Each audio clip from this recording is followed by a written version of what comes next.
ప్రభుత్వ స్కూళ్లలో నాణ్యత బోధన కోసం పలు ఎన్జీఓలతో సర్కారు ఒప్పందం చేసుకుంది. అత్యాధునిక సాంకేతిక బోధనా సేవలను ఉచితంగా అందించాలనే లక్ష్యంతో 6 ఎన్జీఓ సంస్థలతో ఎంఓయూ చేసుకుంది రేవంత్ సర్కార్.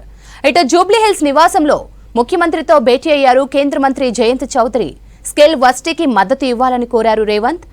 ఐటీఐల సిలబస్ ను అప్గ్రేడ్ చేయాలని ముఖ్యమంత్రికి సూచించారు జయంత్ చౌదరి.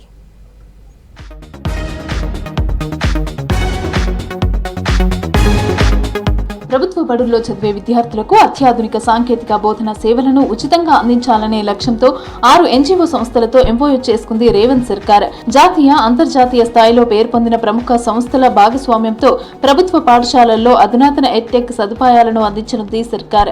ఇందుకు నందన్ నీలేకని నేతృత్వంలోని ఎక్స్టెప్ ఫౌండేషన్, డాక్టర్ సునీతా కృష్ణన్ నేతృత్వంలోని ప్రజ్వల ఫౌండేషన్, అలక్ పాండే ఆధ్వర్యంలోని ఫిజిక్స్ వాలా, ఖాన్ అకాడమీ, షోయర్దార్ నిర్వహిస్తున్న పైజాం ఫౌండేషన్, సఫీనా హుస్సేన్ ఆధ్వర్యంలోని ఎడ్యుకేట్ గర్ల్స్ లాంటి పేరొందిన సంస్థలతో ఎంఓయూ కుదుర్చుకున్నారు సీఎం రేవంత్ రెడ్డి.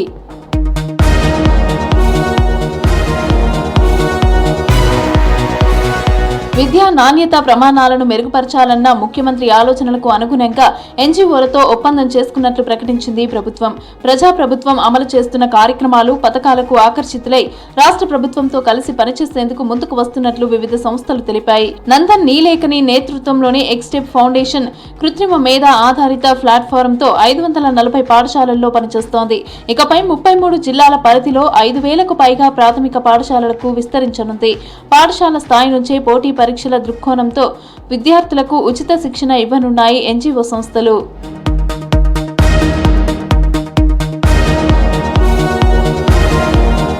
హైదరాబాద్ జూబ్లీహిల్స్ నివాసంలో సీఎం రేవంత్ రెడ్డిని కలిశారు కేంద్ర మంత్రి జయంత్ చౌదరి. రాష్ట్రంలో నైపుణ్యాభివృద్ధికి సంబంధించిన అంశాలపైన చర్చించారు. రాష్ట్రంలో స్కిల్ డెవలప్మెంట్ కోసం తీసుకుంటున్న చర్యలను కేంద్ర మంత్రికి వివరించారు సీఎం రేవంత్. స్కిల్ యూనివర్సిటీ ఏర్పాటును అభినందించారు కేంద్ర మంత్రి జయంత్ చౌదరి. రాష్ట్రంలో ఏర్పాటు చేస్తున్న స్కిల్ వర్సిటీకి కేంద్ర ప్రభుత్వం సహకారం ఉంటుందన్నారు.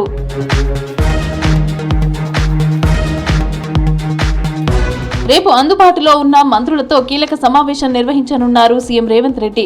పంచాయతీ ఎన్నికలే ప్రధాన ఎజెండాగా చర్చించనున్నారు. ఈ నెలాఖరులోగా పంచాయతీ ఎన్నికల నిర్వహణకు ప్రభుత్వం కసరత్తు చేస్తోంది. రిజర్వేషన్ల ఖరారుపైన రేపు క్లారిటీ రానున్నట్లు తెలుస్తోంది.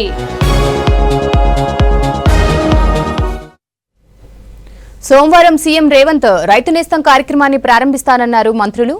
ఈ నెలాఖరులోగా స్థానిక సంస్థలకు ఎన్నికల షెడ్యూల్ రిలీజ్ అవుతుందని చెప్పారు. ముందుగా ఎంపీటీసీ, జెడ్పీటీసీ ఎలక్షన్స్, తర్వాత సర్పంచ్, మున్సిపల్ ఎన్నికలు ఉంటాయన్నారు. సింగరేణి కార్మికుల సొంతింటి కల నెరవేరుస్తామని హామీ ఇచ్చారు నేతలు.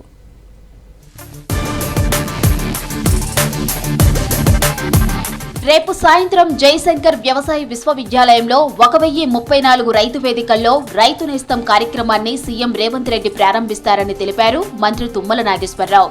ఇప్పటికే రాష్ట్రంలోని 566 రైతు వేదికల ద్వారా రైతులకు నూతన వ్యవసాయ విధానం గురించి వివరిస్తున్నామని చెప్పారు. రైతులు రైతు వేదికల ద్వారా విలువైన సమాచారాన్ని తెలుసుకుంటున్నారని తెలిపారు. రైతు నేస్తం కార్యక్రమంపై సంబంధిత అధికారులతో రివ్యూ చేశారు మంత్రి తుమ్మల. ఈ నెలాఖరులోగా స్థానిక సంస్థలకు ఎన్నికల షెడ్యూల్ రిలీజ్ అవుతుందని చెప్పారు మంత్రి పొంగిలేటి శ్రీనివాసరెడ్డి. కేబినెట్ సమావేశంలో చర్చించిన తరువాత ఎన్నికల తేదీపై స్పష్టత ఇస్తామన్నారు. ముందుగా ఎంపీటీసీ, జెడ్పీటీసీ ఎలక్షన్స్ ఉంటాయని, అవి పూర్తయిన తరువాత సర్పంచ్, మున్సిపల్ ఎన్నికలు జరుగుతాయని తెలిపారు. కూసుమంచిలోని ఎమ్మెల్యే క్యాంప్ ఆఫీసులో పాలేరు నియోజకవర్గ కాంగ్రెస్ నేతలు, కార్యకర్తలతో మంత్రి పొంగిలేటి శ్రీనివాసరెడ్డి సమావేశమయ్యారు. సెగ్మెంట్లో అభివృద్ధి పనులు, స్థానిక సంస్థల ఎన్నికల సన్నద్ధతపై నేతలతో చర్చించారు మంత్రి. రెవెన్యూ సదస్సులో భూ సమస్యలపై రైతులు చేసుకున్న దరఖాస్తులను నిర్దేశించిన గడువులో పరిష్కరించాలని అధికారులను ఆదేశించారు మంత్రి పొంగిలేటి. భూ సమస్యల పరిష్కారమే లక్ష్యంగా ఈ నెల 3 నుంచి హైదరాబాద్ జిల్లా మినహా రాష్ట్ర వ్యాప్తంగా అన్ని మండలాల్లో రెవెన్యూ సదస్సులు నిర్వహిస్తున్నామని చెప్పారు. ఇప్పటి వరకు 561 మండలాల్లో 7,578 గ్రామాల్లో రెవెన్యూ సదస్సులు నిర్వహించినట్లు చెప్పారు. 4,61,000 దరఖాస్తులు వచ్చాయని తెలిపారు. ఈ నెల 20 వరకు కార్యక్రమం కొనసాగుతుందన్నారు. ఆగస్టు 15 నాటికి అన్ని భూ సమస్యలను పరిష్కరించాలని ఇందిరమ్మ ప్రభుత్వం లక్ష్యంగా పెట్టుకుందన్నారు మంత్రి పొంగులేటి.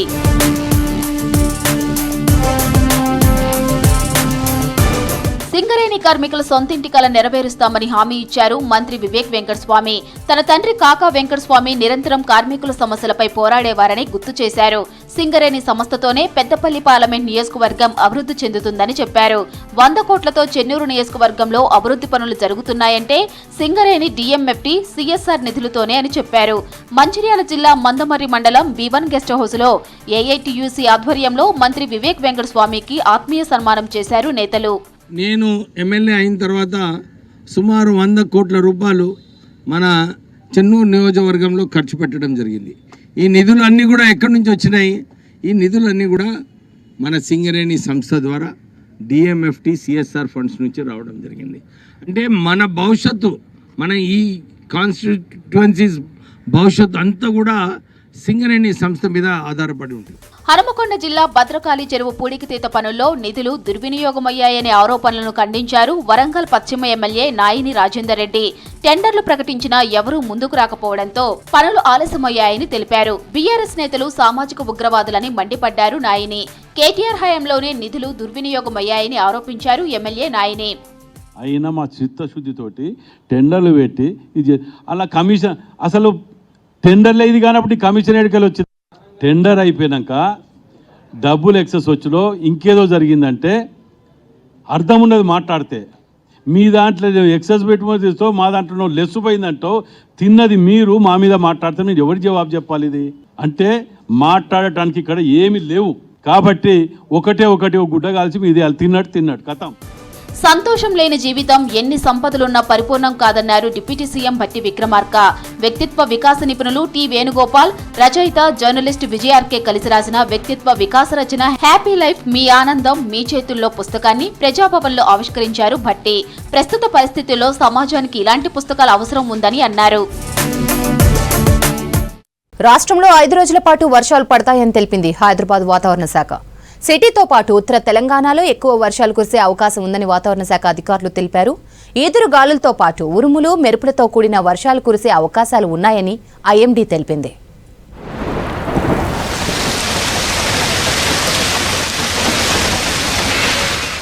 రాష్ట్రానికి రెయిన్ అలర్ట్ జారీ చేసింది వాతావరణ శాఖ. ఈ నెల 19 వరకు రాష్ట్రంలో విస్తారంగా వర్షాలు కురిసే అవకాశం ఉన్నట్లు తెలిపారు వాతావరణ శాఖ అధికారులు. ఇవాళ అక్కడక్కడ భారీ వర్షాలు కురిసే ఛాన్స్ ఉందన్నారు. హైదరాబాద్ తో సహా పలు జిల్లాల్లో తేలికపాటి నుంచి మోస్తారు వర్షాలు కురిసే అవకాశం ఉందని తెలిపారు. పలు చోట్ల ఉరుములు మెరుపులతో కూడిన వానలు కూడా పడొచ్చన్నారు. 3 రోజులు చూసుకున్నట్లయితే ముఖ్యంగా 24 గంటల్లోని జీహెచ్ఎంసీ పరిధిలోని అక్కడక్కడ మనకి కొద్దిగా లైట్ టు మోడరేట్ అంటే కొద్దిగా మోస్తరు వర్షపాతం నమోదయ్యే అవకాశం అయితే కనిపిస్తుంది. మధ్యాహ్నం 4 గంటల నుంచి దాదాపుగా రాత్రి 9 గంటలు దాటిన తర్వాత కూడా ఈ మోస్తరు వర్షపాతం ఉండే అవకాశం అయితే కనిపిస్తుంది. ఉపరితల ఆవర్తనాల ప్రభావంతో రాష్ట్రంలో వర్షాలు కురిసే అవకాశం ఉందని తెలిపారు వాతావరణ శాఖ అధికారులు. ఇవాళ రేపు సిద్దిపేట, మేడ్చల్, మల్కాజ్గిరి, వికారాబాద్, సంగారెడ్డి, మెదక్ జిల్లాల్లో అక్కడక్కడ భారీ వర్షాలు కురిసే అవకాశాలున్నాయని తెలిపారు. మిగతా జిల్లాల్లో మోస్తారు వర్షాలు కురిసే ఛాన్స్ ఉందన్నారు. ఈ రోజు అంటే వచ్చే 24 గంటలు ముఖ్యంగా పశ్చిమ జిల్లాలైన సిద్దిపేట, అలాగే మెదక్, సంగారెడ్డి, మేడ్చల్, మల్కాజ్గిరి, వికారాబాద్ ఈ జిల్లాల్లోని అక్కడక్కడ 1-2 చోట్ల భారీ వర్షపాతం నమోదయ్యే అవకాశం ఉంది. అలాగే రాష్ట్రం మొత్తం మీదుగా మోస్తరు వర్షపాతం నమోదయ్యే అవకాశం ఉంది. 2 నుంచి 3 సెంటీమీటర్ల మేర వర్షపాతం నమోదయ్యే అవకాశం అయితే కనిపిస్తుంది. మంగళవారం, బుధ, గురువారాల్లో రాష్ట్ర వ్యాప్తంగా తేలికపాటి నుంచి మోస్తారు వర్షాలు కురిసే అవకాశం ఉందన్నారు వాతావరణ శాఖ అధికారులు. గంటకు 30 నుంచి 50 కిలోమీటర్ల వేగంతో బలమైన ఈదురుగాలులు వీచే అవకాశం ఉందన్నారు. కొన్ని జిల్లాల్లో ఉరుములు, మెరుపులు, పిడుగుపాట్లకు ఛాన్స్ ఉందని కూడా తెలిపారు. ప్రజలు అప్రమత్తంగా ఉండాలని సూచించారు. దేశవ్యాప్తంగా పలు రాష్ట్రాల్లో వర్షాలు పడుతున్నాయి. మహారాష్ట్రలో ఇంద్రాయణి నదిపై ఐరన్ బ్రిడ్జ్ కుప్పకూలింది. ప్రమాదంలో 2 మృతి చెందగా 20 మందికి పైగా గల్లంతయ్యారు. ఢిల్లీ, ఉత్తరాఖండ్, యూపీ, బీహార్లో జోరు వాన్లు కురుస్తున్నాయి. మరో 2 రోజుల పాటు మోస్తరు నుంచి భారీ వర్షాలు కురుస్తాయంది ఐఎండీ. దేశవ్యాప్తంగా పలు రాష్ట్రాల్లో వర్షాలు కురుస్తున్నాయి. మహారాష్ట్రలోనూ 2 రోజులుగా వానలు జోరుగా పడుతున్నాయి. పూణేలో ఇంద్రాయణి నదిపై ఘోర ప్రమాదం జరిగింది. నదిపై ఉన్న ఇనుప వంతెన కుప్పకూలింది. ఈ ప్రమాదంలో 2 మృతి చెందగా 6 పరిస్థితి విషమంగా ఉంది. 20 మందికి పైగా గల్లంతవ్వగా 40 మందికి గాయాలయ్యాయి. వారికి హాస్పిటల్లో చికిత్స అందిస్తున్నారు.